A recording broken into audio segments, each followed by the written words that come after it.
بالکل صحیح. سورہ احزاب کی آیت نمبر 34 جو آخری آج کی آیت ہے ہماری, وَاذْكُرْنَ مَا يُتْلَىٰ فِي بُيُوتِكُنَّ, اور ذکر کرو جو تلاوت کیا جاتا ہے تمہارے گھروں میں, من ذکر آیات اللہ. یہاں پہ اصل زیادہ اچھا ترجمہ ہے ذکر میں رکھو, یعنی یاد میں رکھو, یاد میں رکھو, یاد میں رکھو, یا دھیانی کرو اللہ کی آیتوں میں سے, والحکمہ یعنی حکمت میں سے. یہاں بھی واہ عطف توضیح میں لوں گا ڈاکٹر صاحب. جی بالکل ایسا ہی. اب ڈاکٹر صاحب پیچھے بھی ازواج کا ذکر ہے, یہاں بھی ازواج کا ذکر ہے جو تمہارے گھر میں جی اسٹڈی کیا جاتا ہے, پڑھا جاتا ہے, تو آیات جو پڑھی جاتی ہیں ان پر کاربند رہو, ان کو یاد میں رکھو.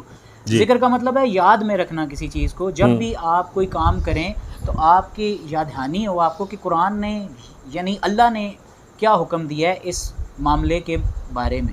ایسے ہی ہے نا ڈاکٹر؟ بالکل ایسے. پھر اس کو یاد کریں اور اس کے مطابق عمل کریں, اس کو کہتے ہیں کہ ذکر کرنا. ذکر کرنا ایسے ہی ڈاکٹر؟ ذکر کا مفہوم بھی حضرت علی کے قول کے مطابق انہوں نے بتایا, وہ بھی قرآن سے میچ کرتا ہے وہ قول بھی.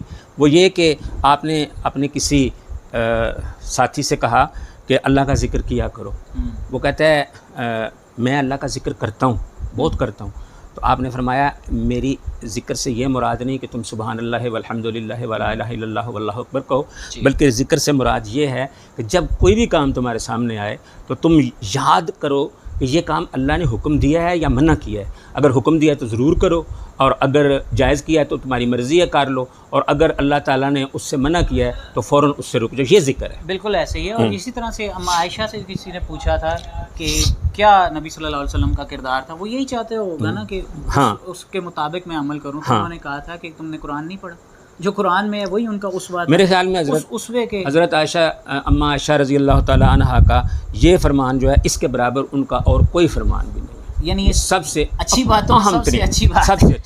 ہاں جی ہے نا, ایسا ہی ہے نا ڈاکٹر؟ یعنی کہ وہ بھی یہ سمجھانا چاہ رہی ہیں کہ اس طرح سے ذکر کرو کہ جو قرآن میں آیا ہے اس کے مطابق تم عمل کرو.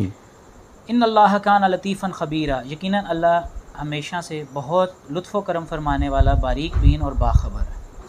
جی قرآن کے احکام کو ہمیشہ یاد رکھنا, جی اس کا جو ہے نا وہ ہو جائے گا, کیونکہ اللہ جو ہے وہ باخبر ہے اور باخبر ہے اور دیکھ رہا ہے. ٹھیک ہے.